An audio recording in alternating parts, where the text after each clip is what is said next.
Hello guys, আসসালামু আলাইকুম। আপনাদের মাঝে আজকে আবার একটা নতুন টিপস নিয়ে হাজির হলাম।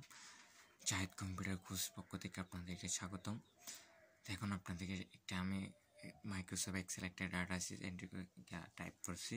এখানের মধ্যে আমাদেরকে একটা ফন্ট দিতে হয়, কীরকম হবে, একটা শেপ দিতে হয়, শেপ কালার দিতে হয় এবং ট্যাক্সের কালারটা কীভাবে চেঞ্জ করব, কীভাবে একটা হেডলাইনের ব্যাপারে যেগুলো উপর আছে হেডলাইনগুলো কীভাবে শেপ কালার এবং ডিজাইন করবে সেগুলো আজকে শর্টকাট কীভাবে দেখাবো সেটা দেখাবো। আজকে শর্টকাট করার জন্য কিবোর্ড থেকে অল্ট চেপে প্রথমে 0, তারপর অ্যাপেজ করবেন। অ্যাপেজ করার পর এখানে দেখেন একটা এরকম ইন্টারফেস শো করবে, যেখানে এখানে বিভিন্ন ধরনের কালার আছে।